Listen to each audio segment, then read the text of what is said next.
Hello mga kabibig! Welcome back sa ating bagong YouTube channel. Ito ang pinakamaingay na YouTuber sa balat ng YouTube. Ako si Kabibig, maglatak-latak na ta with evidence. So, eto na kabibig. Karma na ba ito ni Benny Abante? Bakit kabibig? Ay eto na. Remember Colonel Grijaldo? Na contempt nila? Kinontempt ng tricong ba yun or quadcong? At 6 na buwan nakakulong sa Kongreso? Nako! Bumawi na.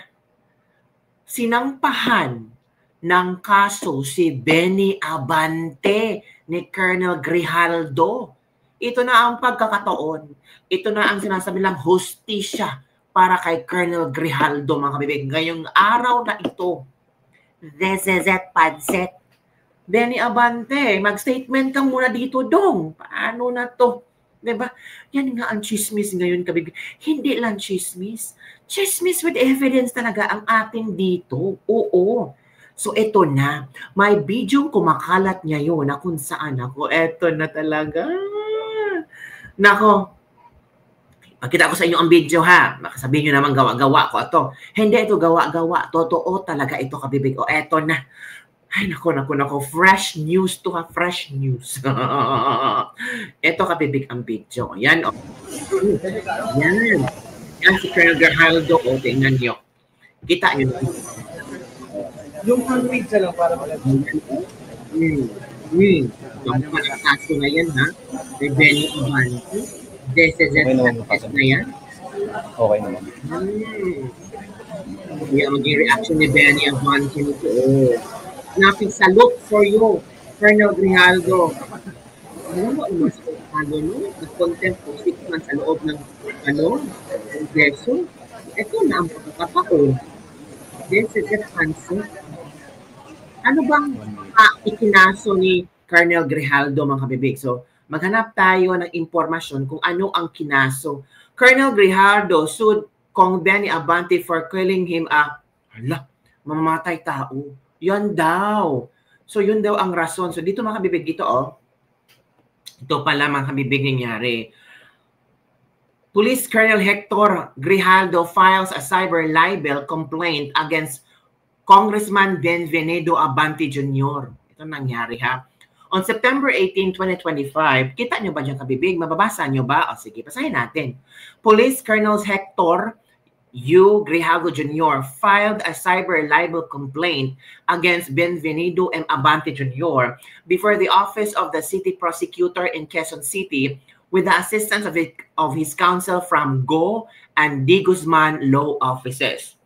The controversies stemmed from Grijaldo's sworn affidavit in the Senate Blue Ribbon Subcommittee hearings on the Duterte administration's war on drugs, where he claimed that Abante and Congressman Dan Fernandez privately pressured him to confirm a reward system testimony. Nako, ito na.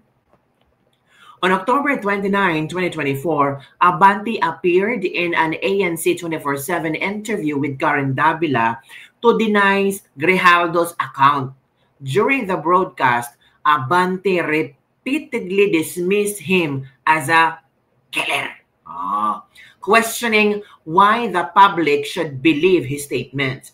Sabi ni Abante, I don't think that people would just believe a killer telling lies in the Senate committee. Uy, grabe naman yung statement ni mamatay tao daw si Colonel Grijaldo. So grabe naman yung Benny Abante. You easily judge Colonel Grijaldo and take note. Colonel Grijaldo is a police. Diba? Grabe. Just because you want to pin down Duterte, you want him to say statement about reward system ni Digong? Nako, mga kabibig, ito na nga sinasabi nila, the time is the ultimate truth teller na talaga. Ito pa, Grijaldo, assisted by counsel, argued that Abante's words imputed a serious crime, of course, were made publicly and maliciously and damaged his reputation as a police officer, which is true naman. Kahit congressman itong si Benny Abante, wala siyang karapatan para magsabi ng ganon-ganon kay Colonel Grijaldo. Grijaldo, assisted by counsel, argued that Abante's word imputed, yun na sinasabi dito, no court or committee have ever declared him guilty of homicide or murder, making the accusation false and defamatory. Tama. The repeated labeling delivered in a widely disseminated online platform constituted cyber libel under Section 4C4 of the Cybercrime Prevention Act of 2012 in relations to Articles 353 and 355 of the Revised Penal Code. Sabi pa ni Bante, that's a lie. Why would the people believe a killer who will say those things? Sabi sa Bante, no? Ito pa. Ito na ha. The complaint further emphasized that Abante's remarks were made outside of any congressional proceedings. Tama. Hindi hearing. Wala sa hearing, Quadcom o Tricom, wala sa Quadcom hearing kung saan yun ang komento ni Abante, kundi outside from the congressional proceedings. So it means, thus not protected by parliamentary immunity or privileged communication. Punto por punto, ito na. Yan na, Abante. Hindi mo na magamit ang parliamentary immunity kasi interview yun ni Karen Davila. The defamatory statements he claimed had no bearing on the committee's inquiry but were intended to malign his character before the public. Ay, oo. As legal counsel for Police Colonel Hector U. Grijaldo Jr., Go and the Guzman Law Offices remains firm in its belief that justice demands that words spoken with malice, amplified through online platforms to millions of viewers, must carry consequences. Nako. Paano yan? To allow otherwise is to erode not only the reputation of one public officer, but also the rule of itself. Naku, yan na nga sinasabi natin, mga kabibig. Ito na nga. Paano yan? Naku po. Ano kaya maging reaction ni Benny Abante hinggil sa isinampang kaso ni Colonel Grijaldo? Tama lang naman ang sinasabi ni Colonel Grijaldo, no? Which, yan ang pinanigan ng kayang lawyer na ipaglalaban mo to kasi hindi naman during the hearing yung statement ni Benny Abante, yung tinatawag ka na mamatsugi tao. Sinabi niya yun during the interview ni Karen Davila, which is wala namang hearing kundi interview. So it means, sabi niya parang siniraan si Grijaldo that time. Kawawa itong si Grijaldo, take note, 6 na buwan, I think so. Ikinulong sa loob ng Kongreso dahil sa contempt. At sabi ni Grijaldo, ayaw niyang sumunod sa pinapagawa ni Benny Abante at ni Dan Fernandez na, aminin mo na yung reward system ni Duterte.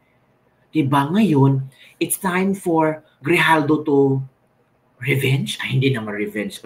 Hindi lang, gusto lang niyang katarungan. Kasi, yung pagkataon niya, nahusgahan dahil sa sinasabi ni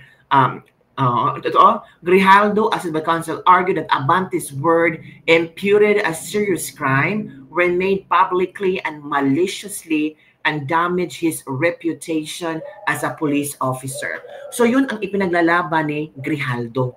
Yung nasira yung pangalan ko.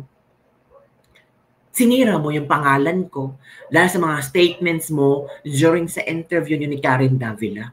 So paano yan, kabibig? Ano kaya ang magiging reaction ni Benny Abante? Ito naman ang komento ng ating mga netizen. Alam niyo naman ating mga netizen, di ba? Ito ang mga komento ng ating mga netizen. Ikulong na yan bula ang pastor. Huy, mabi naman ito sa Rover Roque. Pastor, para siguro manalo ka. Ngayon ka magdasal, Pastor Atras Dila. Laban lang mga sir para managot ang abusado at corrupt. Naku, hindi naman corrupt si Benny Abante. Kayo talaga kung ano naman sinasabi nyo. Tinan natin, yagbol ni Abante ngayon, wala na sa posisyon sa Tambalos-Los. Merisi. Hala, keep fighting. Colonel Grijaldo from Chief Felicis.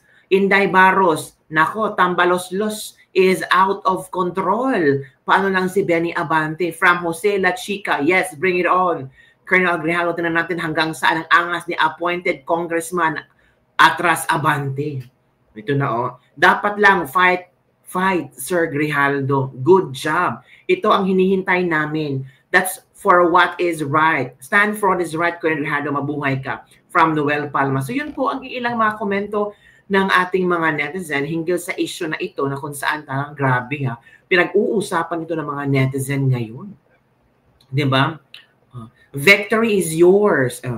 Dapat makulong daw si Abante. Diba? Naku, banal-banalan daw. Huwag naman po nating tawag dito, isali yung reliyon ni Abante kasi excuse naman po yun, diba?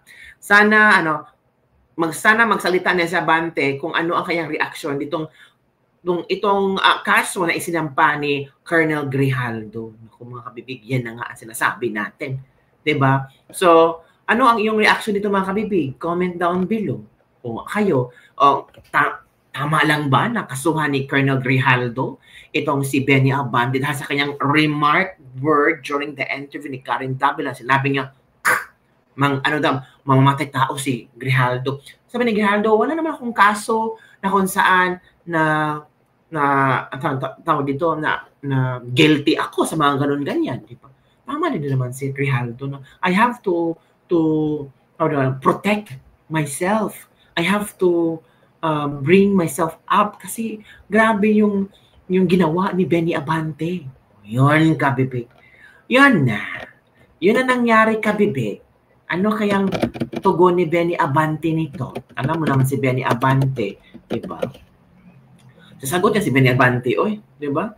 Sasagot niya si Benny Abante. Si Benny Abante pa ba hindi sasagot? Knowing Benny Abante is, let's just wait and see kung ano ang kanyang isasagot tungkol dito.